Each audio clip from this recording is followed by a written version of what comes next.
ഒരു വേദവാക്യം നമുക്ക് വായിച്ചു കേൾക്കാം.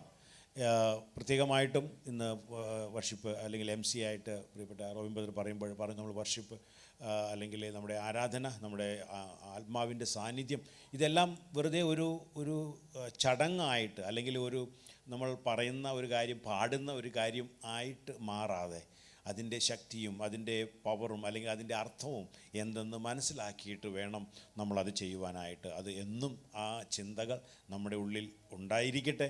നമ്മൾ കടന്നു വന്നത്, നമ്മൾ പാടുന്നത്, നമ്മൾ പ്രസംഗിക്കുന്നത് എല്ലാം അത് ഉള്ളിൻ്റെ ഉള്ളിൽ നിന്നാകട്ടെ.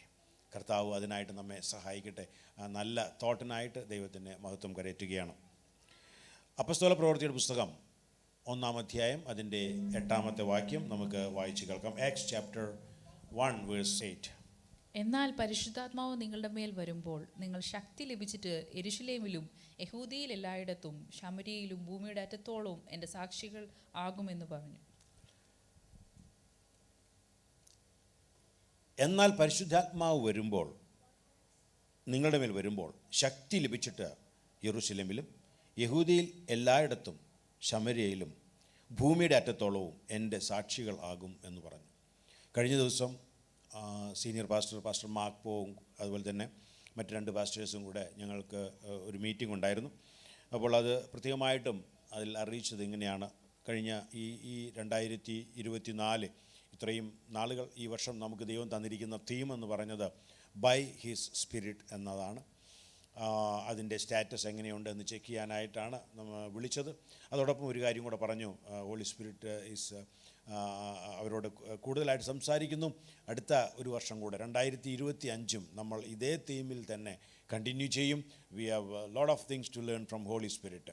ഞാൻ അതിനെ വളരെയധികം എനിക്ക് സന്തോഷം തോന്നി. നമുക്ക് തുടർന്നും ഈ ദൈവത്തിൻ്റെ ആത്മാവിനെക്കുറിച്ച് പഠിപ്പാനും അത് ജീവിതത്തിൽ പഠിക്കാൻ മാത്രമല്ല, അറിവ് നേടാൻ മാത്രമല്ല, നമ്മുടെ ജീവിതത്തിൽ അത് അപ്ലൈ ചെയ്യാനും ഈ ദിവസങ്ങളിൽ സാധ്യമാകട്ടെ. ഈ 2 വർഷം അല്ലെങ്കിൽ 24-25 2 വർഷം നമ്മുടെ ജീവിതത്തിലെ മറക്കാൻ കഴിയാത്ത 2 വർഷമായിട്ട് മാറട്ടെ. നമുക്ക് ദൈവസന്നിധിയിലെ പ്രാർത്ഥനയോടെ ആയിരിക്കാം. ഇന്നത്തെ ചിന്തയ്ക്ക് ടൈറ്റിൽ കൊടുത്തിരിക്കുന്നത് എംപവേർഡ് ടു വിറ്റ്നസ്. സാക്ഷികളാകാൻ ശക്തി യാർജിച്ചവൾ. ഹല്ലേലൂയ. Empowered to witness. സ്തോത്രം. പലപ്പോഴും ദൈവത്തിൻ്റെ ആത്മാവിൻ്റെ പ്രവർത്തനം അല്ലെങ്കിൽ ദൈവത്തിൻ്റെ ആത്മാവിൻ്റെ ഒരു വിഷ്വലായിട്ട് കാണുന്ന ചില കാര്യങ്ങൾ, ഇതെല്ലാം പലപ്പോഴും നമ്മുടെ ചിന്തയിൽ വരുന്ന തോട്ട് ഇങ്ങനെയാണ്, അത് ആക്ച്വലി ഒരു ഗ്രൂപ്പ് ഓഫ് പീപ്പിളിനുള്ളതാണ്. ചർച്ചിൻ്റെ കാര്യം ഞാനീ പറയുന്നത് കേട്ടോ. ചർച്ചിൽ തന്നെ നമുക്ക് ചിന്തയുള്ള കുറച്ച് പേർക്ക് ഒരു ആത്മാവിൻ്റെ ഒരു എന്താ പറയുക, ചിലർ അതിൽ പ്രാർത്ഥിക്കുന്നു, ചിലർ അന്യഭാഷ പറയുന്നു, ഇതൊക്കെ ഉണ്ട്. ചർച്ചകളെല്ലാവരും ഉണ്ട്. കുറച്ച് പേർക്ക് അതൊരു ദൈവം തന്നിരിക്കുന്ന പ്രത്യേക ഒരു ഗിഫ്റ്റോ അല്ലെങ്കിൽ കഴിവോ അല്ലെങ്കിൽ ഒക്കെ ആയിട്ട് നമ്മൾ അതിനെ ആ ഒരു രീതിയിലാണ് നമ്മൾ കാണുന്നത്. അതുപോലെ തന്നെ നമ്മൾ കാണുന്ന മറ്റൊന്നാണ്, നമ്മൾക്ക് ഈ ആത്മാവിൻ്റെ അങ്ങനെയുള്ളവർ തന്നെ ഇത് പലപ്പോഴും ഇതൊക്കെ നമുക്ക് തോന്നുന്നതും ഫീൽ ചെയ്യുന്നതും എക്സ്പീരിയൻസ് ചെയ്യുന്നതും പലപ്പോഴും നമ്മൾ പ്രാർത്ഥിക്കുമ്പോഴും അതുപോലെ തന്നെ നമ്മൾ വർഷിപ്പ് ചെയ്യുമ്പോഴൊക്കെയാണ് ഇതൊക്കെ വരും. ഇത് കഴിഞ്ഞാൽ നമ്മൾ ടോട്ടലി ഡിഫറെൻറ്റ് പീപ്പിളാണ്. എന്നാൽ ദൈവത്തിൻ്റെ ആത്മാവ് നമ്മുടെ ജീവിതത്തിൽ വരുമ്പോൾ അത് ചുരുക്കം ചിലർക്ക് വേണ്ടിയുള്ള ഒരു ആത്മാവിനെ ദൈവം അയച്ചിട്ടില്ല. ദൈവം അയച്ചിരിക്കുന്നത് എന്താ പറഞ്ഞിരിക്കുന്നത്? യോവേൽ പ്രവാചകൻ്റെ പുസ്തകത്തിലെ, ഞാൻ സകല ജഡത്തിന്മേലും എൻ്റെ ആത്മാവിനെ അയക്കും. അപ്പോൾ നമുക്ക് ആ ഒരു ചിന്ത വേണ്ട. ഇത് കുറച്ച് ആളുകൾക്കുള്ളതാണ്. എനിക്ക് അങ്ങനെ ഒരു പ്രത്യേക ഒരു ഫീലിംഗ് ഒന്നുമില്ല, അതുകൊണ്ട് ഞാനിങ്ങനെ വന്നും പോയിക്കൊണ്ടിരിക്കും എന്ന് പറയാൻ ഒരു ക്രിസ്ത്യനും അവകാശമില്ല. കാരണം പ്രോമിസ് പറഞ്ഞിരിക്കുന്നത് സകല ജഡത്തിന്മേലും ഞാൻ എൻ്റെ ആത്മാവിനെ പകരുമെന്നാണ്. പിന്നെ ഈ പകർന്നിരിക്കുന്നത് പഴയ നിയമകാലത്ത് ഇങ്ങനെയാണ്, ആത്മാവ് വന്നും പോയിക്കൊണ്ടിരിക്കും അല്ലേ. മുടി മുറിച്ചപ്പോൾ ശിംശോൻ്റെ മേലേന്ന് ആത്മാവ് പോയി. അങ്ങനെ വന്നും പോയിക്കൊണ്ടിരിക്കുന്ന ഒരു ആത്മാവിനെയല്ല ദൈവം പെന്തക്കോസ്ത് നാളിൽ തൻ്റെ സഭയ്ക്ക് കൊടുത്തിരിക്കുന്നത്. ഹല്ലേലൂയ. എന്നും കൂടെ നടക്കാനായിട്ടൊരു ഹെൽപ്പർ. അതുകൊണ്ട് പരിശുദ്ധാത്മാവിനെ കുറിച്ച് പറയുമ്പോൾ നമ്മൾ വളരെ സന്തോഷത്തോടും അതേസമയം തന്നെ പ്രാഗൽഭ്യത്തോടും കൂടെ ആയിരിക്കണം നമ്മൾ അതിനെ കൈകാര്യം ചെയ്യേണ്ടത്, അത് ഏറ്റെടുക്കേണ്ടത്, സ്വീകരിക്കേണ്ടത്, അതിന് ആത്മീക വർധന നമ്മിൽ വളർത്തുന്നത്. ഇവിടെ പറഞ്ഞിരിക്കുന്നത് എംപവേർഡ് ടു വിറ്റ്നസ്. ദൈവത്തിൻ്റെ ആത്മാവിനെ തന്നിരിക്കുന്നത് ഒരു ശക്തി നമ്മിൽ പകരാൻ വേണ്ടിയിട്ടാണ്. എന്തിനു വേണ്ടിയാ? ദൈവത്തിന് വേണ്ടി. ഞായറാഴ്ച വരുമ്പോൾ വർഷിപ്പിൻ്റെ സമയം നമുക്ക് കൈകൊട്ടാനും അതുമില്ലെങ്കിൽ ആത്മാവിൽ എന്താ പറയുക, അന്യഭാഷ പറയാനും ഒക്കെ അല്ല, ഒരു സാക്ഷിയായിട്ട് ഞാൻ ജീവിക്കുവാൻ വേണ്ടിയിട്ട്. Empowered to be a witness. അതിനു വേണ്ടിയാണ് ദൈവം നമുക്ക് മുഴുവനായിട്ടും തന്നിരിക്കുന്നത്. 1-ാം അധ്യായം, അപ്പോസ്തല പ്രവൃത്തി 1-ാം അധ്യായം, അതിൻ്റെ വായിച്ചാട്ടെ, 4-5 വാക്യങ്ങൾ വായിച്ചാട്ടെ. അങ്ങനെ അവൻ അവരുമായി കൂടിയിരിക്കുമ്പോൾ അവരോട്, നിങ്ങൾ യെരൂശലേമിൽ നിന്ന് വാങ്ങിപ്പോകാതെ എന്നോട് കേട്ട പിതാവിൻ്റെ വാഗ്ദത്തത്തിനായി കാത്തിരിക്കണം. യോഹന്നാൻ വെള്ളം കൊണ്ട് സ്നാനം കഴിപ്പിച്ചു, നിങ്ങൾക്കോ ഇനി ഏറെ നാൾ കഴിയും മുൻപേ പരിശുദ്ധാത്മാവ് കൊണ്ട് സ്നാനം ലഭിക്കുമെന്ന് കൽപ്പിച്ചു. അപ്പോൾ അവർ കൂടി വന്നപ്പോൾ ഒരു ജനറൽ സ്റ്റേറ്റ്മെൻ്റ് ആയിട്ട് യേശു ആരോഹണം ചെയ്യാനായിട്ട് പോവുകയാണ്. അതിന് മുന്നമേയായിട്ട് അവർക്ക് കൊടുത്ത ഒരു ഇൻസ്ട്രക്ഷനാണ്. എന്ത് പറഞ്ഞു? ഇങ്ങനെ കൂടി വരുമ്പോൾ അവിടെ പറഞ്ഞു, നിങ്ങൾ ഇവിടെ നിന്നും യെരൂശലേമിൽ നിന്നും വാങ്ങിപ്പോകാതെ എൻ്റെ പിതാവിൽ നിന്ന് കേട്ട ആ വാഗ്ദത്തത്തിനായിട്ട് നിങ്ങൾ എന്ത് ചെയ്യണം? നിങ്ങൾ കാത്തിരിക്കണം എന്ന് പറഞ്ഞു. അത് പറഞ്ഞ് അടുത്ത വാക്യം പറഞ്ഞിരിക്കുന്നത്, ശിഷ്യന്മാർക്കൊരു സംശയം. കാത്തിരിക്കുകയൊക്കെ ചെയ്യാം, എന്നാൽ ഒരു സംശയം അവർക്ക്. എന്താണത്? 5-6 വാക്യം വായിച്ചാട്ടെ. കൂടിയിരിക്കുമ്പോൾ അവൻ അവരോട്, കർത്താവേ, നീ ഇസ്രായേലിന് ഈ കാലത്തോ രാജ്യം യഥാസ്ഥാനമാക്കി കൊടുക്കുന്നു എന്ന് ചോദിച്ചു. അപ്പോൾ അവരുടെ ഒരു ചോദ്യം, ഇതിന് മുന്നത്തെ 2 വാക്യം പറഞ്ഞത് എന്താണ്? ഞാൻ മേലെ പോവുകയാണ്, അതിന് മുന്നേ നിങ്ങൾക്കൊരു ഇൻസ്ട്രക്ഷൻ തരികയാണ്. നിങ്ങൾ ഇവിടെ യെരൂശലേമിൽ നിന്ന് പോകാതെ ഇവിടെ തന്നെ ഈ ദൈവത്തിൻ്റെ ഈ വാഗ്ദത്തത്തിനായിട്ട് നിങ്ങൾ എന്തോ ചെയ്യണം? കാത്തിരിക്കണം എന്ന് പറഞ്ഞു. പിന്നെ അവൻ അതിൻ്റെ ഇടയ്ക്ക് കുറച്ച് സമയം കഴിഞ്ഞ് ഇരിക്കാം, നമുക്കറിയത്തില്ല. പക്ഷേ അടുത്ത വാക്യം പറയുന്നത്, ഇങ്ങനെ കൂടി വന്നിരിക്കുമ്പോൾ അവർക്കൊരു സംശയം. ഒരുമിച്ച് കൂടിയിരിക്കുമ്പോൾ അവർ അവൻ്റെ, കർത്താവേ, ഇസ്രായേലിന് ഈ കാലത്തിലോ രാജ്യം യഥാസ്ഥാനമാക്കി കൊടുക്കുന്നത് എന്ന് ചോദിച്ചു. അവരുടെ ചോദ്യം ഇതാണ്, നിങ്ങൾ കാത്തിരിക്കാം, എന്നാൽ ഇസ്രായേലിനെ രാജ്യം യഥാസ്ഥാനപ്പെടുത്തി കൊടുക്കുന്നത് എപ്പോഴാണ്? ഇതാണ് അവരുടെ ചോദ്യം. അതിന് മറുപടിയായിട്ട് 7-8 വാക്യങ്ങൾ യേശു പറയുന്നതാണ് നമ്മുടെ ഇന്നത്തെ കുറിവാക്യം. വായിച്ചാട്ടെ. അവൻ അവരോട്, പിതാവ് തന്റെ സ്വന്തം അധികാരത്തിൽ വെച്ചിട്ടുള്ള കാലങ്ങളെയോ സമയങ്ങളെയോ അറിയുന്നത് നിങ്ങൾക്ക്. അപ്പോൾ എപ്പോഴാണ് ഈ രാജ്യം യഥാസ്ഥാനപ്പെടുത്തുന്നത് എന്നുള്ളത് പിതാവിന് മാത്രമേ അറിയത്തുള്ളൂ. അതുകൊണ്ടാണ് നിങ്ങളോട് കാത്തിരിക്കണം എന്ന് പറഞ്ഞത്. ഇനി അടുത്ത വാക്യം. എന്നാൽ പരിശുദ്ധാത്മാവ് നിങ്ങളുടെ മേൽ നിങ്ങളുടെ മേൽ വരുമ്പോൾ നിങ്ങൾ ശക്തി ലഭിച്ചിട്ട് യെരൂശലേമിലും യഹൂദിയിൽ എല്ലായിടത്തും ശമര്യയിലും ഭൂമിയുടെ അറ്റത്തോളവും എന്റെ സാക്ഷികളാകും. അപ്പോൾ ഈ പരിശുദ്ധാത്മാവ് വരുന്നതും ശക്തി ലഭിക്കുന്നതും നാം സാക്ഷികളാകുന്നതും എന്തിനു വേണ്ടിയാണ്? അതിന് തൊട്ട് മുന്നേ ചോദിച്ചതിന് ഉത്തരമാ ഇവിടെ യേശു പറഞ്ഞത്. ചോദ്യം എന്തായിരുന്നു? എപ്പോഴാണ് നീ രാജ്യം യഥാസ്ഥാനപ്പെടുത്തുന്നത്? അതിന് മറുപടിയായിട്ടാണ് പറയുന്നത്, നിങ്ങൾ പരിശുദ്ധാത്മാവ് പ്രാപിക്കും, നിങ്ങൾ ശക്തി ലഭിക്കും, നിങ്ങൾ എൻ്റെ സാക്ഷികൾ ആകും. അപ്പോൾ ദൈവരാജ്യത്തുമായി സംബന്ധിച്ചാണ് ദൈവത്തിൻ്റെ ആത്മാവിനെ നമുക്ക് തന്നിരിക്കുന്നതും നാം ശക്തി പ്രാപിക്കുന്നതും നാം സാക്ഷികളായി തീരേണ്ടതും. അതിനൊരു മറുപടിയായിട്ടാണ് യേശു ഈ കാര്യങ്ങൾ അവരോട് സംസാരിക്കുന്നത്. സ്തോത്രം. അപ്പോൾ നമ്മുടെ ജീവിതത്തിൽ നമ്മൾ മനസ്സിലാക്കേണ്ട ഒരു കാര്യം, ഈ ആത്മാവ് എൻ്റെ മേൽ പകരപ്പെട്ടത് ഞാൻ ദൈവത്തിൻ്റെ ഒരു സാക്ഷിയായിട്ട് ജീവിക്കുവാൻ വേണ്ടിയിട്ടാണ്. ദൈവത്തിൻ്റെ ഒരു വിറ്റ്നസ്സായിട്ട് അല്ലാതെ പ്രാർത്ഥിക്കുമ്പോൾ അല്ലെങ്കിൽ വർഷിപ്പ് ചെയ്യുമ്പോൾ എനിക്ക് അല്പസമയം ആത്മാവിൽ ആരാധിക്കാൻ വേണ്ടിയിട്ടല്ല ദൈവത്തിൻ്റെ ആത്മാവിനെ എൻ്റെയും നിങ്ങളുടെ മേൽ പകർന്നിരിക്കുന്നത്. എന്തിനു വേണ്ടിയാണ്? ദൈവരാജ്യത്തിൻ്റെ വ്യാപ്തിക്കായിട്ട്. ദൈവം രാജ്യത്തെ യഥാസ്ഥാനപ്പെടുത്താൻ പോവുകയാണ്. അതിന് മുന്നോടിയായിട്ട് നമ്മുടെ മേൽ ഈ ശക്തി പകർന്ന് നമ്മെ അവൻ്റെ സാക്ഷികളാക്കിയിട്ട് ലോകത്തിൻ്റെ അറ്റത്തോളം അയക്കേണ്ടെന്ന് ആവശ്യമുണ്ട്. അതിനു വേണ്ടിയാണ് ദൈവത്തിൻ്റെ ആത്മാവിനെ സകല ജഡത്തിന്മേലും അവൻ പകരുന്നത്. അതുകൊണ്ട് ഈ ആത്മാവിനെ എൻ്റെയും നിങ്ങളുടെയും ഉള്ളിൽ ലഭിച്ചിട്ടുണ്ടെങ്കിൽ നമ്മെ ഒരു ദൗത്യം ഏൽപ്പിച്ചിട്ടുണ്ട്. ക്രിസ്തുവിൻ്റെ സാക്ഷിയായിട്ട് ലോകത്തിൻ്റെ അറ്റത്തോളം നമുക്ക് അവനെ ഉയർത്താൻ ഒരു ഒരു എംപവർമെൻ്റാണ് ദൈവം ഈ ആത്മാവിലൂടെ എന്നെയും നിങ്ങളെയും ഏൽപ്പിച്ചിരിക്കുന്നത്. അതുകൊണ്ട് അത് ഏറ്റെടുത്ത് നമ്മിൽ ലഭിച്ചിരിക്കുന്ന അല്ലെങ്കിൽ നിക്ഷിപ്തമായിരിക്കുന്ന ആ ശക്തി, ആ ദൈവത്തിൻ്റെ ആ സ്നേഹം ഉപയോഗിച്ച് നമ്മൾക്ക് എന്തോ ചെയ്യണം? നമുക്ക് ദൈവത്തിൻ്റെ സാക്ഷികളാകണം. അപ്പോൾ empowerment is for witnessing, and witnessing for എന്തിനാണ്? റെസ്റ്റോറേഷൻ. എപ്പോഴാണ് നിൻ്റെ രാജ്യം പുനഃസ്ഥാപിക്കുന്നത്?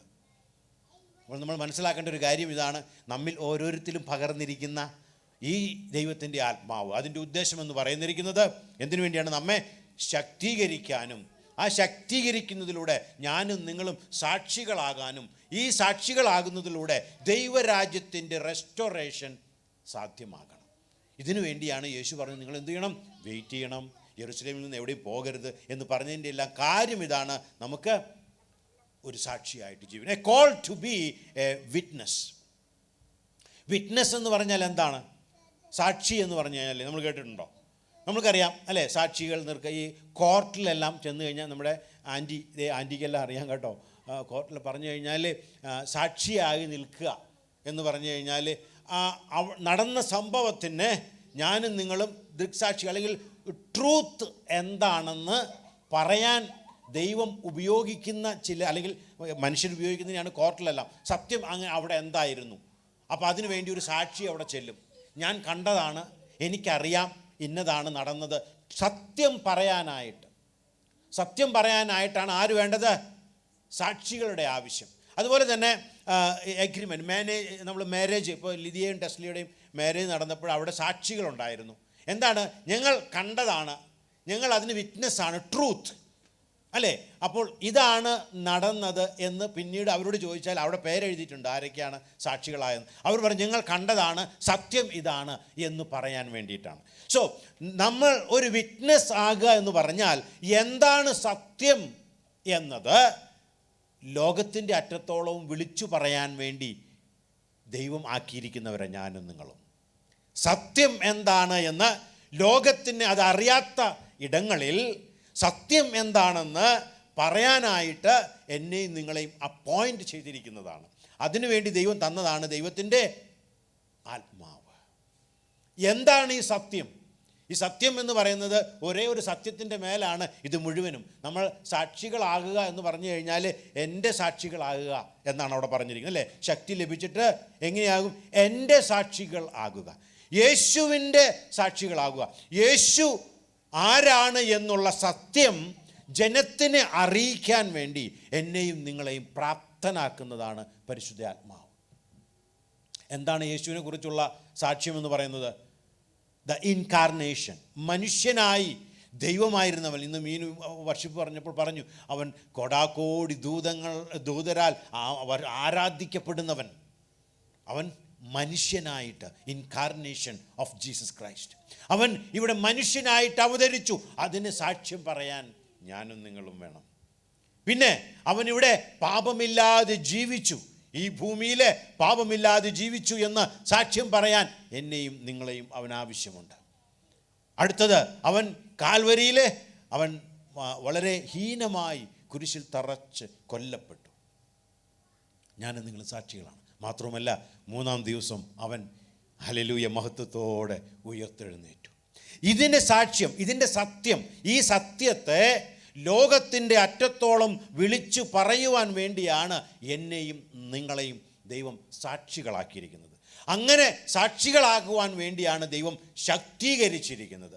ആ ശക്തിക്ക് വേണ്ടിയാണ് ദൈവത്തിൻ്റെ ആത്മാവിനെ നമ്മുടെ മേൽ പകർന്നിരിക്കുന്നത്. അതുകൊണ്ട് യേശു പറയുകയാണ്, നിങ്ങൾ ഈ ആത്മാവ് വരുമ്പോൾ ശക്തി ലഭിച്ചിട്ട് ലോകത്തിൻ്റെ അറ്റത്തോളം എൻ്റെ സാക്ഷികൾ ആകും. യോഹന്നാൻ്റെ സുവിശേഷം, പരിശുദ്ധാത്മാവ് വരുമ്പോൾ സാക്ഷികളാകും എന്ന് വെച്ചാൽ സത്യം പറയും, യേശുവിനെ കുറിച്ചുള്ളത് പറയും. പരിശുദ്ധാത്മാവ് വരുമ്പോഴേ പറ്റത്തുള്ളൂ, ഇല്ലെങ്കിൽ കള്ളമേ പറയത്തുള്ളൂ അല്ലേ. പത്രോസ് വരുന്നതിന് മുന്നേ, പരിശുദ്ധാത്മാവ് വരുന്നതിന് മുന്നേ എന്താ പറഞ്ഞേ? ഒരു പെൺകുട്ടി ചോദിച്ചു, നിന്നെ ഇവൻ്റെ കൂട്ടത്തിൽ കണ്ടിട്ടുണ്ടല്ലോ. അവൻ എന്താ പറഞ്ഞത്? ഇല്ല, ഞാനൊന്നും ആയിരിക്കത്തില്ല. ആരാണിത്?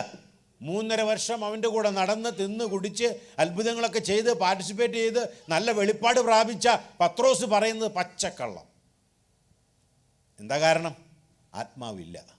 എന്നാൽ ആത്മാവ് വന്നു കഴിഞ്ഞാൽ പിന്നെ പത്രോസ് പറയുന്നത് നോ, അവൻ എഴുന്നേറ്റ് ഞാനാണ് ആ മനുഷ്യൻ, അവൻ്റെ കൂടെ നടന്നവൻ ഞാനാ. എന്താ കാര്യം? ദൈവത്തിൻ്റെ ആത്മാവ് നമ്മിൽ വരുന്നത് നമ്മെ സാക്ഷികളാക്കാൻ, അവനെക്കുറിച്ച് സാക്ഷിയാക്കാനാണ്. യോഹന്നാൻ്റെ സുവിശേഷം 14 അധ്യായം 26 വാക്യം വായിച്ചോട്ടെ. എങ്കിലും പിതാവിന്റെ നാമത്തിൽ അയപ്പാനുള്ള പരിശുദ്ധാത്മാവ് എന്ന കാര്യസ്ഥൻ നിങ്ങൾക്ക് സകലവും ഉപദേശിച്ചു തരികയും ഞാൻ നിങ്ങളോട് പറഞ്ഞതൊക്കെയും നിങ്ങളെ ഓർമ്മിപ്പിക്കുകയും ചെയ്യും. എന്ന് വെച്ച് കഴിഞ്ഞാൽ നിങ്ങൾക്ക് യഥാർത്ഥ സാക്ഷിയാകണമെങ്കിൽ ദൈവത്തിൻ്റെ ആത്മാവ് നിങ്ങളുടെ ഉള്ളിൽ വസിക്കണം. എങ്കിൽ മാത്രമേ നിങ്ങൾക്ക് സത്യം പറയാൻ പറ്റത്തുള്ളൂ, യേശുവിനെ കുറിച്ച് പറയാൻ പറ്റത്തുള്ളൂ. അവൻ പറഞ്ഞത് എന്താണെന്ന് നിങ്ങളെ ഓർമ്മിപ്പിക്കാൻ വേറെ ആരെ കൊണ്ട് നമുക്കൊക്കെ മറക്കും. എനിക്കാണെങ്കിൽ പെട്ടെന്ന് മറക്കുക. എൻ്റെ ഭാര്യ കുറച്ചുകൂടി ബെറ്റർ ആ കാര്യത്തില്ലേ കേട്ടോ. അതുകൊണ്ട് നമ്മെ ഓർമ്മിപ്പിക്കാൻ ആര് വേണം? പരിശുദ്ധാത്മാവാണെങ്കിൽ എത്ര കൊല്ലം കഴിഞ്ഞ കാര്യവും ഓർമ്മിപ്പിക്കും. ഞാൻ പറഞ്ഞതൊക്കെയും നിങ്ങളെ ഓർമ്മിപ്പിക്കും എന്നുവരെ, കർത്താവിൻ്റെ വരവ് വരെ. ഇപ്പോൾ 2000 വർഷം കഴിഞ്ഞു, ഇനിയും ജനങ്ങളെ ഓർമ്മിപ്പിച്ചുകൊണ്ടിരിക്കുക. ആര്? പരിശുദ്ധാത്മാവ്. അതുകൊണ്ട് ഈ ആത്മാവിനെ നമ്മൾ ഹല്ലേലൂയ എന്തിനു വേണ്ടിയാണോ തന്നിരിക്കുന്നത് അതിനു വേണ്ടി ഏറ്റെടുക്കണം. 2 അന്യഭാഷ പറഞ്ഞുകൊണ്ടും അല്ലെങ്കിൽ ഒരു പ്രോഫസി പറഞ്ഞുകൊണ്ടും അല്ലെങ്കിൽ എന്താ പറയുക അല്ലേ, അതൊക്കെ പറഞ്ഞ് അത് അവർക്കുള്ളത്, അത് അത്രയേ ഉള്ളൂ എന്ന് പറഞ്ഞ് മാറ്റി വയ്ക്കേണ്ടതല്ല ദൈവത്തിൻ്റെ ആത്മാവിനെ അവൻ തന്നത്. ഞാനും നിങ്ങളും അത് ഓപ്പറേറ്റ് ചെയ്യേണ്ടതും ശക്തി പ്രാപിച്ച് സാക്ഷികളായി തീരേണ്ടതും അത്യാവശ്യമാണ്. സ്തോത്രം. ഹല്ലേലൂയ. ഈ ആത്മാവിൻ്റെ പ്രത്യേകത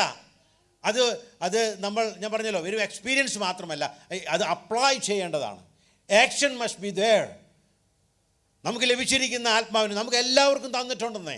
അതും തന്നിരിക്കുന്നത് ഇപ്പോൾ നമ്മുടെ കയ്യിലുള്ള ഒരു 10 രൂപ എന്നിട്ട് നിങ്ങൾ എന്തെങ്കിലുമൊക്കെ ചെയ്യുമെന്ന് പറഞ്ഞു കഴിഞ്ഞാൽ ആ 10 രൂപയ്ക്കുള്ള കാര്യമേ നമ്മളെ കൊണ്ട് ചെയ്യാൻ പറ്റത്തുള്ളൂ.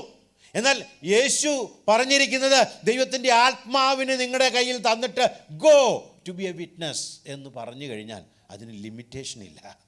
ആ ശക്തിക്ക്, ആ ആത്മാവിനെ കുറിച്ച് എന്താ പറഞ്ഞിരിക്കുന്നത് നമുക്ക് വായിച്ച് കേൾക്കാം. വായിച്ചാട്ടെ. 2 തിമോത്തിയോസ് 1 അധ്യായം 7-8 വാക്യങ്ങൾ വായിച്ചാട്ടെ. ഭീരുത്വത്തിന്റെ ആത്മാവിനെ അല്ല, ഭീരുത്വത്തിന്, ഈ തന്നിരിക്കുന്ന ആത്മാവ് എന്ന് പറയുന്നത് ഭീരുത്വത്തിന്റെ ആത്മാവിനെ അല്ല, ശക്തിയുടെയും സ്നേഹത്തിൻ്റെയും സുബോധത്തിൻ്റെയും ആത്മാവിനെയാണ് ദൈവം തന്നിരിക്കുന്നത്. ഈ ആത്മാവിലാണ് നിങ്ങൾക്ക് ശക്തി ലഭിക്കുന്നത്. അപ്പോൾ നമുക്ക് ശക്തി ലഭിക്കാൻ എന്താ വേണ്ടേ? Red Bull കുടിച്ചുകൊണ്ടായില്ല.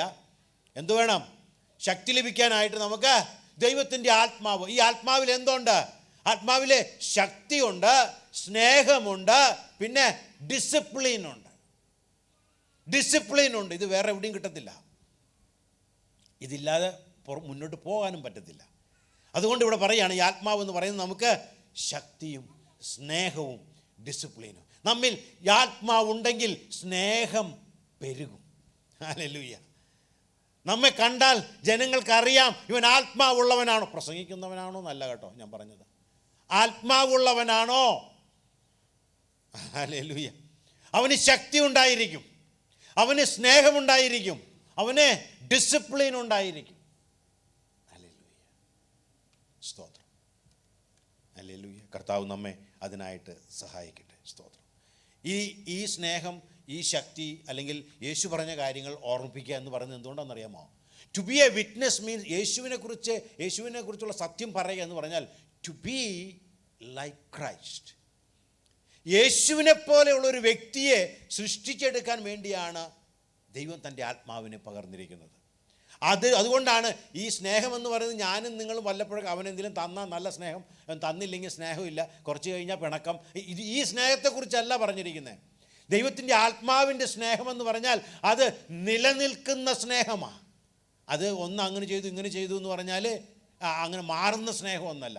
അങ്ങനെയാണെങ്കിൽ പിന്നെ ക്ഷമിക്കുന്നത് എവിടെ അല്ലേ? അപ്പം അതല്ല, അങ്ങനെയല്ല. ഇവിടെ പറഞ്ഞിരിക്കുന്ന ദൈവത്തിൻ്റെ ആത്മാവിനാൽ വരുന്ന സ്നേഹമെന്ന് പറയുന്നത് അത് നിലനിൽക്കുന്ന സ്നേഹമാണ്. അത് ഇന്ന് വന്നു നാളെ പോകുന്നതല്ല. ശക്തി എന്ന് പറയുന്നത് അത് നിലനിൽക്കുന്ന ശക്തിയാണ്. ഹല്ലേലൂയ. സ്തോത്രം. അത് എവിടെ നിന്ന് വരുന്ന ശക്തിയാണ്? അത് ദൈവത്തിൻ്റെ ആത്മാവ് കൊണ്ടുവരുന്ന ശക്തിയാണ്. അതുപോലെ ഡിസിപ്ലിൻ എന്ന് പറഞ്ഞാൽ നമ്മുടെ ജീവിതത്തെ അത് ചിട്ടപ്പെടുത്തി കൊണ്ടുപോകാൻ, പിന്നെ അങ്ങോട്ടും ഇങ്ങോട്ടും ഓടുന്ന അല്ല. ചിലർ പറയും ഇന്ന് എനിക്ക് ഓക്കെയാണ്, നാളെ ഞാൻ ഓക്കെ അല്ല. ഞാനൊരാളോട് പറഞ്ഞപ്പോൾ അയാൾ പറഞ്ഞു, അയാൾ ഇവിടെ തന്നെ ഉള്ളതുകൊണ്ട് ഞാൻ മലയാളത്തിൽ പറയുന്നുള്ളൂ. അയാൾ പറഞ്ഞു, ഞാൻ 3 വർഷം മുന്നേക്ക് ഞാനിങ്ങനെ പള്ളിയിലൊക്കെ പോകാറുണ്ട്, ഇപ്പോൾ ഞാൻ പോകുന്നില്ല. ഞാൻ പറഞ്ഞു, ഇങ്ങനെ പോയാൽ പറ്റത്തില്ല, ഇതല്ല. അപ്പോൾ അറിഞ്ഞിട്ടില്ല, കർത്താവിനെ വാസ്തവമായിട്ട് അറിഞ്ഞിട്ടില്ല. അപ്പോൾ നമ്മൾ ചിന്തിക്കേണ്ടത് ദൈവത്തിൻ്റെ ആത്മാവിനെ തന്നിരിക്കുന്നുണ്ടെങ്കിൽ എൻ്റെ ഉള്ളിൽ വെറും അന്യഭാഷ മാത്രമല്ല, സ്നേഹം തന്നിട്ടുണ്ട്, എൻ്റെ ഉള്ളിൽ ശക്തി തന്നിട്ടുണ്ട്, എൻ്റെ ഉള്ളിൽ ഒരു ഡിസിപ്ലിൻ തന്നിട്ടുണ്ട്. എങ്കിൽ മാത്രമേ നമുക്ക് ദൈവത്തിൻ്റെ, കാരണം ദൈവത്തിൻ്റെ ഇവിടെ പറഞ്ഞിരിക്കുന്നത് എൻ്റെ ഉള്ളിൽ തന്നിരിക്കുന്ന ആത്മാവ്, തിമോത്തിയോസിനോട് പൗലോസ് പറയുകയാണ് കാര്യം, തന്നിരിക്കുന്ന ആത്മാവ് ഇങ്ങനെയാ. ഇനി ആത്മാവിനെ കുറിച്ച് എന്താ പറഞ്ഞിരിക്കുന്നത്? റോമർക്ക് എഴുതിയ ലേഖനം 8-ാം അധ്യായം 14, 15, 16 വാക്യങ്ങൾ വായിച്ചാട്ടെ. ദൈവാത്മാവിനാൽ നടത്തുന്നവൻ ദൈവമക്കളാകുന്നു, ദൈവത്തിന്റെ മക്കളാകുന്നു.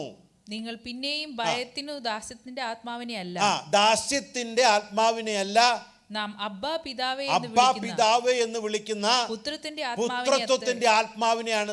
ഹല്ലേലൂയ. ഞാനൊരു അംബാനിയുടെ മോനാന്നൊക്കെ പറഞ്ഞ് ഞാൻ നടക്കുന്നത് എങ്ങനെയായിരിക്കും അല്ലേ? അതുപോലെ വേറൊരു അത്രയൊന്നും ഇല്ലാത്ത ഒരാളാണെങ്കിൽ അതിനനുസരിച്ച് അല്ലേ അങ്ങനെ നടക്കുന്നത്. ഇവിടെ പറഞ്ഞിരിക്കുന്നത് എനിക്ക് തന്നിരിക്കുന്ന പവർ എന്ന് പറഞ്ഞിരിക്കുന്നത്, എനിക്ക് തന്നിരിക്കുന്ന സ്നേഹം, ഞാൻ മനുഷ്യനെ പോലെ സ്നേഹിച്ചാൽ പോരാട്ടോ. യേശുവിൻ്റെ മകൻ ദൈവത്തിൻ്റെ മകനായിട്ട് യേശുവിനെ പോലെ ഞാൻ സ്നേഹിക്കണം. അതിനുവേണ്ടിയുള്ള ആത്മാവിനെ തന്നിരിക്കുന്നത്. സ്തോത്രം. അതുകൊണ്ട് ഇവിടെ പറഞ്ഞിരിക്കുന്നു, നിങ്ങൾ പിന്നെയും ഭയപ്പെടേണ്ടത് ഭയത്തിന്റെ ആത്മാവിനെ അല്ല, നാം അബ്ബാ പിതാവേ എന്ന് വിളിക്കുന്ന പുത്രത്തിന്റെ ആത്മാവിനെ അത്രേ പ്രാപിച്ചു. സ്തോത്രം. നമ്മൾ പ്രാപിച്ചിരിക്കുന്നത് പുത്രത്വത്തിന്റെ ആത്മാവിനെയാണ്. ഈ ആത്മാവിനെ ലഭിച്ചിട്ട് വേണം നിങ്ങൾക്ക് ശക്തി ലഭിക്കാനും, ഇത് വെച്ചിട്ട് വേണം നിങ്ങൾ എന്തോ ചെയ്യാൻ, എൻ്റെ സാക്ഷികളാകാനായിട്ട്. ദൈവത്തിൻ്റെ കനിവ് തോന്നിയിട്ടല്ലേ ആ ആത്മാവിനെ എനിക്ക് നിങ്ങൾക്കും തന്നത്. അതിന് കൊടുത്ത വില എന്ന് പറയുന്നത് ചുരുക്കമൊന്നുമല്ല കേട്ടോ. Maybe will talk about that some time later. എന്നാൽ നമ്മൾ മനസ്സിലാക്കണം, ദൈവം ഇത്രയും വില കൊടുത്തത് ഈ ആത്മാവിനെ എനിക്ക് നിങ്ങൾക്കും തരാനാണ്. ഈ ആത്മാവെന്ന് പറഞ്ഞാൽ പുത്രത്വത്തിൻ്റെ ആത്മാവിനെ, ഈ ആത്മാവിനാലുള്ള ശക്തി പ്രാപിച്ചിട്ട് സാക്ഷിയായിട്ട് ലോകത്തിൻ്റെ അറ്റത്തോളം പോയിട്ട് you must restore the kingdom for Israel. ദൈവം ആഗ്രഹിക്കുന്ന ആ ഇസ്രായേലിനെ, രാജ്യത്തെ പുനഃസ്ഥാപിക്കപ്പെടുവാൻ എൻ്റെയും നിങ്ങളുടെയും ഈ ജഡത്തിൻ്റെ മേലെ അവൻ ആത്മാവിന് തന്നിരിക്കുക. ഈ ബലഹീനൻ്റെ മേലെ അല്ലേ, ഈ വിദ്യാഭ്യാസമില്ലാത്തവൻ്റെ മേലെ, ഈ വലിയ സാമ്പത്തികമില്ലാത്തവൻ്റെ മേലെ ഈ ആത്മാവിനെ പകർന്നിരിക്കുക. എന്തിനു വേണ്ടിയാ? ഇസ്രായേലിൻ്റെ രാജ്യത്തെ യഥാസ്ഥാനപ്പെടുത്തുവാൻ. പക്ഷേ ആത്മാവിനൊരു ഗുണമുണ്ട് കേട്ടോ, ശക്തിയുടെയും സ്നേഹത്തിൻ്റെയും ഡിസിപ്ലിൻ്റെയും ആത്മാവാണ് അത്. ഹല്ലേലൂയ. അതിനെ എങ്ങനെ കിട്ടിയിരിക്കുന്നത്? ഒരു വാക്യം വായിക്കാം നമുക്ക്. യോഹന്നാൻ്റെ സുവിശേഷം 7-ാം അധ്യായം അതിൻ്റെ 37, 38, 39 വാക്യങ്ങൾ. എനിക്ക് വളരെ ഇഷ്ടമുള്ള, എന്നെ ടച്ച് ചെയ്ത ചില വാക്യങ്ങളാണത്. വായിച്ചാട്ടെ. ഉത്സവത്തിന്റെ മഹാദിനമായ ഒടുക്കനാളിൽ യേശു നിന്നുകൊണ്ട്, ദാഹിക്കുന്നവനെല്ലാം എൻ്റെ അടുക്കൽ വന്ന് കുടിക്കട്ടെ, സ്തോത്രം, എന്നിൽ വിശ്വസിക്കുന്നവന്റെ ഉള്ളിൽ നിന്ന് തിരുവെഴുത്ത് പറഞ്ഞതുപോലെ ജീവജലത്തിന്റെ നദികൾ ഒഴുകും. അപ്പൊ ദാഹിക്കുന്നവനെല്ലാം എന്നിൽ നിന്ന് വന്ന് കുടിക്കട്ടെ അല്ലേ? ഉത്സവത്തിൻ്റെ ഒടുക്കുന്നത് ഫൈനൽ ഡേ നമ്മൾ ഇങ്ങനെ എന്താ പറയുക, പ്രീച്ചേഴ്സിനൊക്കെ വിളിക്കുമ്പോൾ നല്ല ഫേമസ് ആയിട്ടുള്ള ആൾക്കാർ ഫൈനൽ ഡേ വിളിക്കുക. ഇവിടെ ഇതിനെക്കുറിച്ച് നമ്മൾ വായിച്ചു കഴിഞ്ഞാൽ ആ ചാപ്റ്ററിൽ യേശു അവിടെ പോവില്ല എന്നൊക്കെ പറഞ്ഞു ആദ്യം ഈ പെരുന്നാളിന്. പക്ഷെ പിന്നെ ആരും അറിയാതെ അവിടെ പോയി. അങ്ങനെയൊക്കെയാണ്. കാരണം നീ അവിടെ അവൻ്റെ വീട്ടുകാരൊക്കെ പറഞ്ഞു, നീ വലിയ ആളാണെങ്കിൽ ഒരു കാര്യം ചെയ്ത് നീ പെരുന്നാളിനൊക്കെ പോയിട്ട് നിന്നെ തന്നെ ഒന്ന് പ്രസിദ്ധമാക്ക് എന്നൊക്കെ പറഞ്ഞു. അങ്ങനെ പല ചരിത്രവും അതിൻ്റെ പുറകിലുണ്ട്. അപ്പോൾ ഒടുവ് യേശു പോയി, ഇവരറിയാതെ തന്നെ യേശു അവിടെ പോയി. അവിടെ നടന്ന സംഭവമായത് ഉത്സവത്തിൻ്റെ ഒടുക്കത്തെ നാൾ, the final day he stood up and he is preaching. അവിടെ പറഞ്ഞതിൻ്റെ ഒരു കോറായിട്ടുള്ള ഒരു വാക്യമായി പറഞ്ഞിരിക്കും 37 മുതൽ 39 വരെയുള്ളത്. വായിച്ചിട്ട് ഒന്നുകൂടെ. ഉത്സവത്തിന്റെ മഹാദിനമായ ഒടുക്കനാളിൽ യേശു നിന്നുകൊണ്ട്, ദാഹിക്കുന്നവനെല്ലാം എൻ്റെ അടുക്കൽ വരട്ടെ, വന്ന് കുടിക്കട്ടെ, എന്നിൽ വിശ്വസിക്കുന്നവന്റെ ഉള്ളിൽ നിന്ന് തിരുവെഴുത്ത് പറഞ്ഞതുപോലെ ജീവജലത്തിന്റെ നദികൾ ഒഴുകുമെന്ന് വിളിച്ചു പറഞ്ഞു. ജീവജലത്തിന്റെ നദികൾ ഒഴുകും എന്ന് പറയും. എന്നിൽ വിശ്വസിക്കുന്ന വിളിച്ചു പറയുകയാണ്, എന്നിൽ വിശ്വസിക്കുന്നവൻ്റെ ഉള്ളിൽ നിന്ന് ജീവജല നദികൾ ഒഴുകും. ഹല്ലേലൂയ. ഒഴുകുന്നുണ്ടോ നമ്മുടെ ഉള്ളിൽ നിന്ന്? എൻ്റെയും നിങ്ങളുടെയും ജീവിതത്തിൽ നിന്ന് ജീവജല നദികൾ ഒഴുകുന്നുണ്ടോ? അതോ നമുക്ക് സൺഡേ വരുമ്പോൾ 2 മണിക്കൂറുണ്ട്, അതിൽ ഒരു 10 മിനിറ്റ് നമുക്ക് ആരാധന, അന്നേരമാണോ ഈ ജീവജല നദികളൊക്കെ ഒഴുകുന്നത്? അല്ല. അവൻ്റെ ഉള്ളിൽ നിന്ന് ഈ ജീവജല നദികൾ ഒഴുകിക്കൊണ്ടേയിരിക്കും. വിശ്വസിക്കുന്നവൻ്റെ ഉള്ളിൽ നിന്ന് ഒഴുകിക്കൊണ്ടേയിരിക്കും. എന്നിട്ട് വായിച്ചാട്ടെ. അവൻ ഇത് തന്നിൽ വിശ്വസിക്കുന്നവർക്ക് ലഭിക്കാനുള്ള ആത്മാവിനെ കുറിച്ചാകുന്നു പറഞ്ഞത്. അപ്പോൾ ഇത് പറഞ്ഞത് എന്തിനെ കുറിച്ചാ? തന്നിൽ വിശ്വസിക്കുന്നവർക്ക് ലഭിക്കാനിരിക്കുന്ന ആത്മാവിനെ കുറിച്ച് പറയുകയാണ്. അത് ജീവജല നദിയാണ്. അത് അവനിൽ നിന്ന് ഒഴുകും. ഹല്ലേലൂയ. നമ്മിൽ നിന്ന് അത് ഒഴുകണം. ഒഴുകുന്നുണ്ടോ? ഞാൻ പറഞ്ഞ കാര്യമാണ്, അത് സംഭവിച്ചില്ലെങ്കിൽ വലിയ കുഴപ്പമൊന്നുമില്ല. പക്ഷേ യേശു പറഞ്ഞ കാര്യങ്ങൾ നമ്മുടെ ജീവിതത്തിൽ സംഭവിച്ചില്ലെങ്കിൽ നമ്മളൊന്ന് ചെക്ക് ചെയ്യണം. നമ്മുടെ ജീവിതത്തെ ഒന്ന് ശോധന ചെയ്യണം. എൻ്റെ ഉള്ളിൽ നിന്ന് ആ സ്നേഹം പുറപ്പെടുന്നുണ്ടോ? ആ ജീവജല നദികൾ ഒഴുകുന്നുണ്ടോ? ഞാൻ യേശു പറയുന്നത് പോലെയാണോ? അബ്ബാ പിതാവേ എന്ന് വിളിക്കുന്ന ആത്മാവ് തന്നിട്ടുണ്ട്. അവൻ്റെ പിതാവിൻ്റെ പുത്രനായിട്ട് ഞാൻ കണ്ട ഒരേ ഒരു വ്യക്തി യേശുവാണ്. ആ യേശുവിനെ പോലെ ആകാനാണ് ഈ അബ്ബാ പിതാവേ എന്ന് വിളിക്കുന്ന ആത്മാവിനെ എൻ്റെ ഉള്ളിൽ തന്നിരിക്കുന്നത്. ഞാൻ യേശുവിനെ പോലെ പെരുമാറുന്നുണ്ടോ? ഇല്ല എങ്കിൽ ചെക്ക് ചെയ്യണം. Something wrong with the spirit we have. നമ്മുടെ ഉള്ളിൽ ആയിരിക്കുന്ന ആത്മാവ് എന്താണെന്ന് നമുക്ക് തന്നെ തിരിച്ചറിയാം. നമ്മുടെ ഉള്ളിൽ നിന്ന് ഇതൊക്കെ പുറത്തു വരുന്നുണ്ടെങ്കിൽ ദൈവത്തിൻ്റെ ആത്മാവാണ്. ഇല്ല എങ്കിൽ ദൈവത്തിൻ്റെ ആത്മാവല്ല. അതിന് ആരോടും സങ്കടം തോന്നിയിട്ട് കാര്യമില്ല.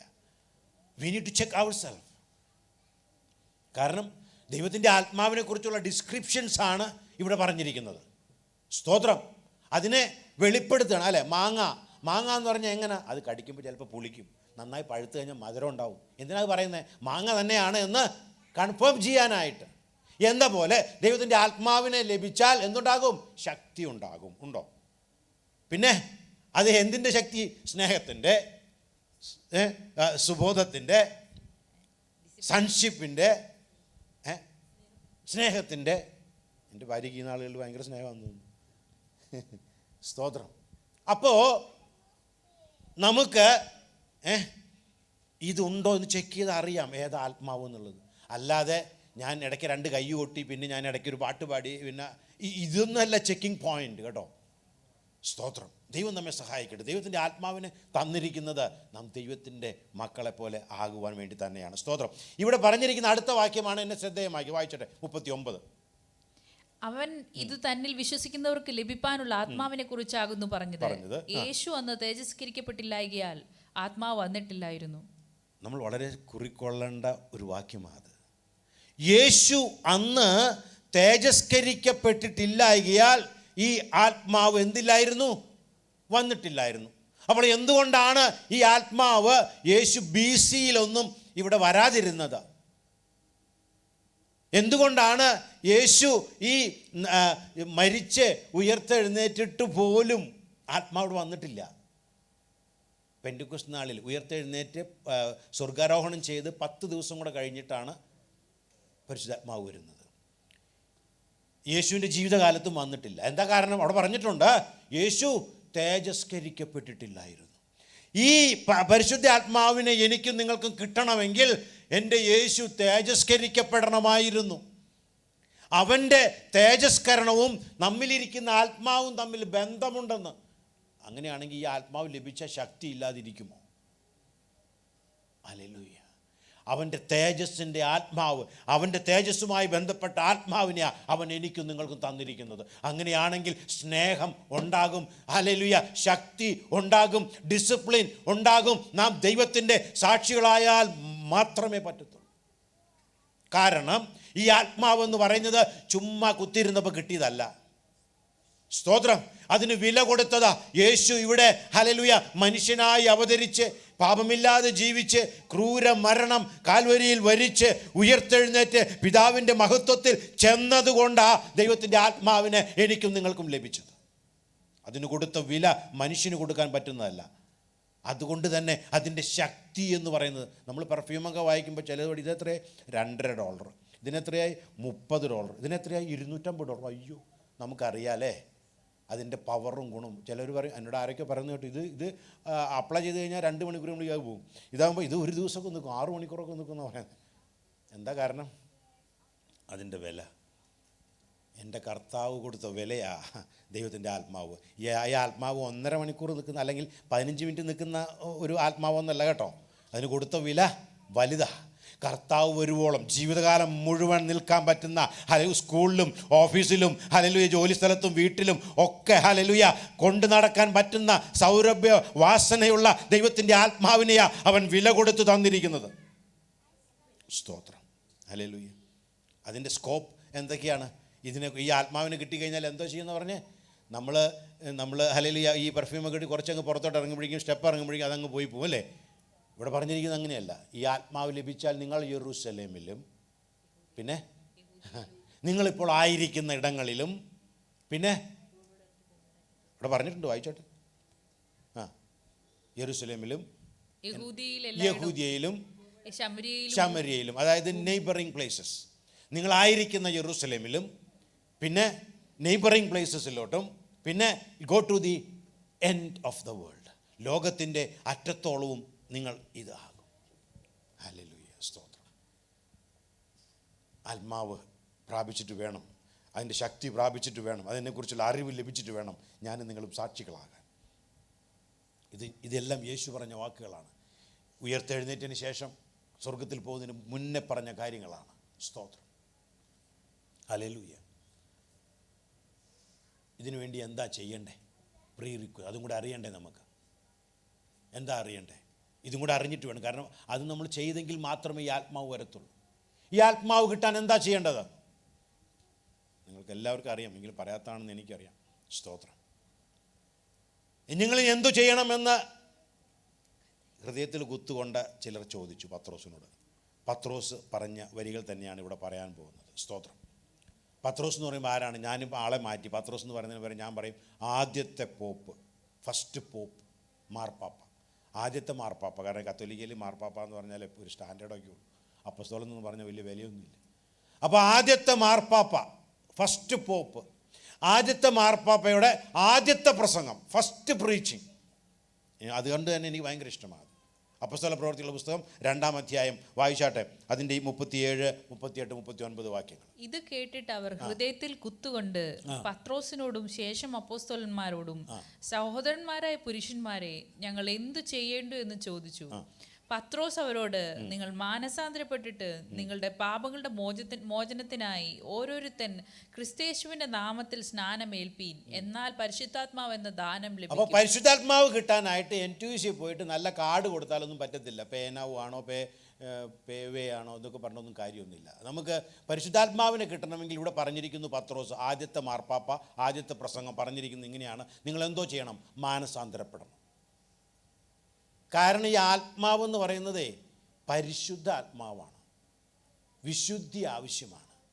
പാപം പറ്റത്തില്ല. ഹല്ലേലൂയ. അതുകൊണ്ട് ഈ ആത്മാവ് പ്രാപിക്കണമെങ്കിൽ ഒരു കാര്യം, പാപവുമുണ്ട് ഈ ആത്മാവും ഉണ്ടെങ്കിൽ പിന്നെ നമ്മൾ ചെക്ക് ചെയ്യണം, സംതിങ് റോങ്.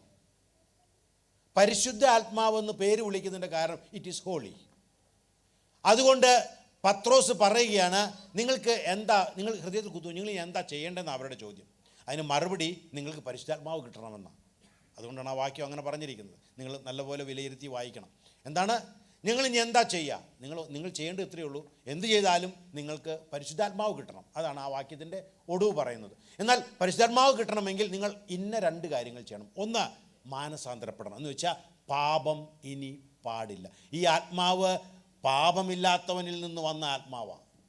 ഈ ആത്മാവ് പാപമില്ലാത്തവൻ്റെ ഹല്ലേലൂയ ഗ്ലോറിയിൽ നിന്ന് കണക്ട് ചെയ്യപ്പെട്ടതാ ഈ ആത്മാവ്. അതുകൊണ്ട് ഈ ആത്മാവ് നിങ്ങൾക്ക് വരണമെങ്കിൽ ആദ്യം പാപത്തിൻ്റെ അവസ്ഥ മാറണം, മാനസാന്തരപ്പെടണം. ഹല്ലേലൂയ, മാനസാന്തരപ്പെടണം. നമ്പർ 1, ഈ ആത്മാവിനെ നമുക്ക് കൊണ്ടുപോകാം, ഈ ആത്മാവിനെ നമുക്ക് എന്നും വഹിക്കാം. 2 കാര്യങ്ങൾ. ഒന്ന്, എന്തു വേണം? മാനസാന്തരപ്പെടണം. പാപത്തെ നമ്മൾ അവോയ്ഡ് ചെയ്യണം. മാനസാന്തരം എന്ന് പറഞ്ഞു കഴിഞ്ഞാൽ ഇനി പാപം ചെയ്യത്തില്ല. എനിക്ക് മനസ്സിലായി യേശു ഈ യാഗം അനുഭവിച്ചത് മുഴുവനും എൻ്റെ പാപത്തിന് വേണ്ടിയാണ്. ഇനി ഞാൻ ഈ പാപം ചെയ്താൽ ഞാൻ ആ യേശുവിനെ വീണ്ടും ക്രൂശിക്കുകയാണ്. അതുകൊണ്ട് ഞാൻ ഇനി പാപം ചെയ്തു. കാരണം ഇവിടെ പത്രോസിൻ്റെ മെസ്സേജ് എന്തായിരുന്നു അറിയാമോ? നിങ്ങൾ വീട്ടിൽ പോയി 2-ാം അധ്യായം അപ്പോസ്തല പ്രവൃത്തി വായിക്കണം. അപ്പോൾ അവിടെ പറഞ്ഞത് ഇങ്ങനെയാണ്: നിങ്ങളാണ് യേശുവിനെ ക്രൂശിച്ചത്. അതെങ്ങനെ ഞങ്ങൾ ക്രൂശിക്കുന്നത്? ക്രൂശിച്ചത് അവിടുത്തെ പടയാളികളല്ലേ. എന്നാൽ പത്രോസ് പറയുന്നു, അല്ല, നിങ്ങളാണ് ക്രൂശിച്ചത്. കാരണം അവൻ മരിച്ചത് നിങ്ങളുടെ പാപങ്ങൾക്ക് വേണ്ടിയാണ്. അവൻ മരിച്ചത് അവനെ ഹല്ലേലൂയ കുത്തിയത് കൊണ്ടല്ല അവൻ മരിച്ചത്. അവൻ മരിച്ചതിൻ്റെ കാരണമെന്ന് പറയുന്നത് എൻ്റെയും നിങ്ങളുടെയും പാപമാണ്. അതുകൊണ്ട് നിങ്ങളാണ് അവനെ കൊന്നത്, ഞാനും നിങ്ങളുമാണ് അവനെ കൊന്നത്. അതുകൊണ്ട് ഈ അവൻ ഉയർത്തെഴുന്നേറ്റ് ആ വിശുദ്ധിയുടെ ആത്മാവിന് എൻ്റെയും നിങ്ങളുടെയും ഉള്ളിൽ വരണമെങ്കിൽ പാപത്തോട് നോ പറയണം. Number 1 requirement. ഹല്ലേലൂയ. രണ്ടും കൂടെ നടക്കാൻ പറ്റില്ല. ഓ, ദൈവം അത്ര മനസ്സലിവുള്ളവനാ, സ്നേഹമുള്ളവനാ. നോ, അല്ല. മനസ്സലിവുള്ളവനാണെങ്കിൽ, അങ്ങനെയാണെങ്കിൽ സ്വന്തം പുത്രനെ അവൻ അയക്കേണ്ട കാര്യമില്ലായിരുന്നു. സ്വന്തം പുത്രനെ അവൻ അയക്കേണ്ട കാര്യമില്ലായിരുന്നു, അല്ലേ? എന്തെങ്കിലുമൊക്കെ ഒരു എളുപ്പപ്പണി കാണിച്ച് നമ്മെ രക്ഷപ്പെടുത്താമായിരുന്നു. എന്നാൽ ആദ്യത്തെ റിക്വയർമെൻറ്റ്, നമ്മൾ പാപത്തോട് മാനസാന്തരപ്പെടണം. രണ്ടാമത് പറഞ്ഞു, നിങ്ങൾ എന്ത് വേണം? യേശു ക്രിസ്തുവിൻ്റെ നാമത്തിൽ സ്നാനം ഏൽക്കണം. ഹല്ലേലൂയ. എന്ന് വെച്ച് കഴിഞ്ഞാൽ എൻ്റെയും എന്തിനാണ് നമ്മൾ സ്നാനം ഏൽക്കുന്നത്? യേശുവിനോട് ചേരുവാനായിട്ട്, അവൻ്റെ മരണത്തോട് ചേരുവാനായിട്ട്. അല്ലാണ്ട് ചുമ്മാ വെള്ളം കണ്ടപ്പോൾ കുഴപ്പമില്ലെന്ന് തോന്നി അതുകൊണ്ട് ചാടി കയറി തോന്നുന്നല്ല കേട്ടോ. എന്തിനാ സ്നാനപ്പെട്ടതാ? ഹല്ലേലൂയ. യേശുവിനോട് ചേരുവാനായിട്ട്. യേശുവിൻ്റെ മരണത്തെ നമുക്ക് എളുപ്പമാക്കി തന്നു യേശു. എന്താ പറയുന്നറിയാമോ? യേശുവിൻ്റെ മരണത്തെ അവൻ എന്ത് ചെയ്യുന്നറിയാമോ? ഒരു സ്നാനമായിട്ട് ചിത്രീകരിച്ചു. എന്തിനു വേണ്ടിയാണ്? ഞാനും നിങ്ങളും സ്നാനം ഏറ്റാൽ ഞാൻ ആ യേശുവിൻ്റെ മരണത്തോട് ചേർന്നു എന്നുള്ളത് ഉറപ്പിക്കാനായിട്ട്. വായിച്ചാട്ടെ, ലൂക്കോസിൻ്റെ സുവിശേഷം 12-ാം അധ്യായം 50-ാമത്തെ വാക്യം. എങ്കിലും എനിക്ക് ഒരു സ്നാനം ഏൽപ്പാനുണ്ട്, അത് കഴിയുവോളം ഞാൻ എത്ര ഞരങ്ങുന്നു. സ്തോത്രം. എങ്കിലും എനിക്കൊരു സ്നാനം ഏൽപ്പാനുണ്ട്. യേശു പറഞ്ഞ വാക്കുകളാണ്. ഒരു സ്നാനം. എന്താണ് സ്നാനം? കുളിയാണോ ഇരുന്നത്? അത് ഏതെങ്കിലും പുഴയിൽ മുങ്ങിയതാണോ? അല്ല. അവൻ കാൽവരിയിൽ ഇഞ്ചിഞ്ചായി നുറുക്കപ്പെട്ടതാ. എന്നാൽ അതിനെ സ്നാനം എന്ന് പറയുകയാണ്. എന്തിനു വേണ്ടിയാണെന്നറിയാമോ? ഞാനും നിങ്ങളും സ്നാനമെടുക്കുമ്പോൾ അവൻ്റെ മരണത്തോട് ചേർന്നു എന്ന് അവൻ അത് സ്വീകരിക്കുകയാണ്, എന്നെ നിങ്ങളെ. അതിനുവേണ്ടിയാ. ഒരു വാക്യം കൂടെ വായിക്കാം, വായിച്ചോട്ടെ. മർക്കോസിൻ്റെ സുവിശേഷം 10:38. യേശു അവരോട്, നിങ്ങൾ യാചിക്കുന്നത് ഇന്നതെന്ന് നിങ്ങൾ അറിയുന്നില്ല. ഞാൻ കുടിക്കുന്ന പാനപാത്രം കുടിപ്പാനും ഞാൻ ഏൽക്കുന്ന സ്നാനം ഏൽപ്പാനും നിങ്ങൾക്ക് കഴിയുമോ എന്ന് ചോദിച്ചതിന് കഴിയുമെന്ന് അവർ പറഞ്ഞു. യേശു അവരോട്, ഞാൻ കുടിക്കുന്ന പാനപാത്രം നിങ്ങൾ കുടിക്കുകയും ഞാൻ ഏൽക്കുന്ന സ്നാനം ഏൽക്കുകയും ചെയ്യും നിശ്ചയം. സ്തോത്രം. യേശു ഉറപ്പിക്കുകയാണ്, ഞാൻ കുടിക്കുന്ന പാനപാത്രം, അതാണ് അവൻ നമുക്ക് എന്ത് ചെയ്തത്? അവൻ ആ ഹോളി കമ്മ്യൂണിലൂടെ നമുക്ക് തരുന്നത്. അവൻ കുടിച്ച പാനപാത്രം, അവൻ്റെ മരണത്തിൽ പങ്കാളികളാകാനായിട്ട് അവൻ നമ്മളോട് പറയുകയാണ്, ഈ ഹോളി കമ്മ്യൂണിയൻ നിങ്ങൾ അതിൽ പങ്കെടുക്കണം.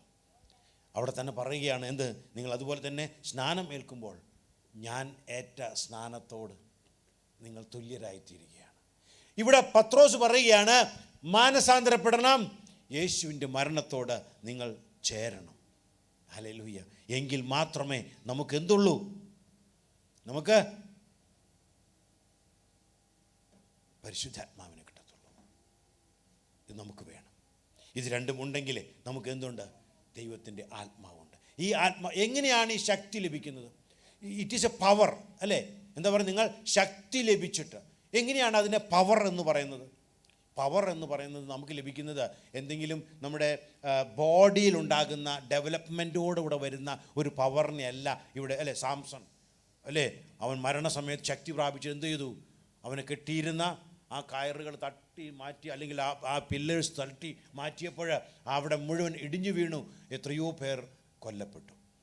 ആ ശക്തിയെക്കുറിച്ചല്ല ഇവിടെ പറഞ്ഞിരിക്കുന്നത്. ഇവിടെ പറഞ്ഞിരിക്കുന്ന ശക്തി എന്ന് പറയുന്നത് പാപം ഇല്ലാതിരിക്കും. When you say not to sin, hallelujah, നിൻ്റെ ഉള്ളിലൊരു ശക്തിയുണ്ട്. നീ ചെയ്യുന്നതെല്ലാം റൈറ്റാണെന്ന്, ഹല്ലേലൂയ, ദൈവത്തിൻ്റെ പരിശുദ്ധാത്മാവ് നിൻ്റെ ഉള്ളിൽ ക്രിയ ചെയ്ത് പറയുമ്പോൾ നിൻ്റെ ഉള്ളിലൊരു ശക്തിയുണ്ട്. പാപം ചെയ്താൽ എന്താ പറ്റുക? പാപം ചെയ്തപ്പോൾ ആദാം ഹവ്വ എന്താ ചെയ്തേ? Hide. They cannot come and stand in front of God. ശക്തി നഷ്ടപ്പെട്ടു, അവരുടെ ധൈര്യം നഷ്ടപ്പെട്ടു. ഈ ആത്മാവിൻ്റെ ശക്തി എന്ന് പറയുന്നത് പാപം ഇല്ലാത്തിടത്ത് നമുക്ക് ധൈര്യത്തോടെ മുന്നേറാം. ഹല്ലേലൂയ. ഇവിടെ പറയുന്നു, ആ സ്നേഹത്തിൻ്റെ ശക്തിയുടെ ആത്മാവിന് തന്നിരിക്കുന്നു. ഒന്ന്, നമ്മൾ എന്ത് വേണം? Free from sin. നമ്മുടെ ശക്തി എന്ന് പറയുന്നത് അതാണ്. രണ്ട്, ദ ഗ്ലോറി ഓഫ് ജീസസ്. യേശുവിൻ്റെ മഹത്വവുമായി ബന്ധപ്പെട്ട ആത്മാവിനെയാണ് ദൈവം എനിക്കും നിങ്ങൾക്കും തന്നിരിക്കുന്നത്. സ്തോത്രം. അവൻ്റെ മരണത്തിൽ നമ്മൾ ചേരുമ്പോൾ, അല്ലേ, നമ്മൾ മാനസാന്തരപ്പെട്ട് നമ്മൾ സ്നാനം എടുക്കുമ്പോൾ നമ്മൾ എന്തോ ചെയ്യുന്നു? അവൻ്റെ മരണത്തോട് പങ്കാളികളായി തീരുന്നു. മരണത്തോട് പങ്കാളികളായി തീർന്നാൽ അവൻ്റെ, സ്തോത്രം, അവൻ്റെ ആ തേജസ്സോടും നമ്മൾ പങ്കാളികളായി. അതാണ് നമുക്ക് ലഭിക്കുന്ന ശക്തി.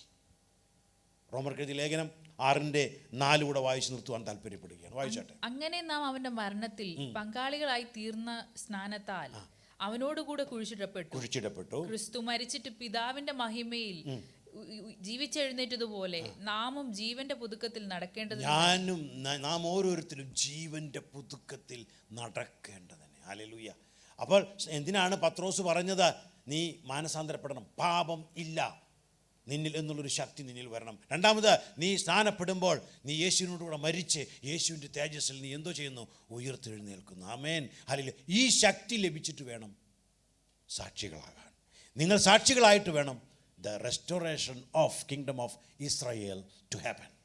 അതുകൊണ്ട് ദൈവമക്കളെ, നമുക്ക് സ്തോത്രം, ഒരു പാട്ടിൻ്റെ ചില വരികൾ പാടിയിട്ട് സ്തോത്രം നമുക്ക് ദൈവത്തെ ഒരു സമർപ്പണത്തോടെ എല്ലാവരും ദൈവസന്നിധിയിൽ എഴുന്നേറ്റ് നിന്നാട്ടെ. ഹല്ലേലൂയ.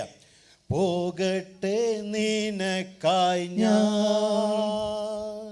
പാടു സഹിച്ചിടുവാൻ, ഓടട്ടെ നാടെങ്ങും ഞാൻ നിന്നാമം ഘോഷിക്കുവാൻ.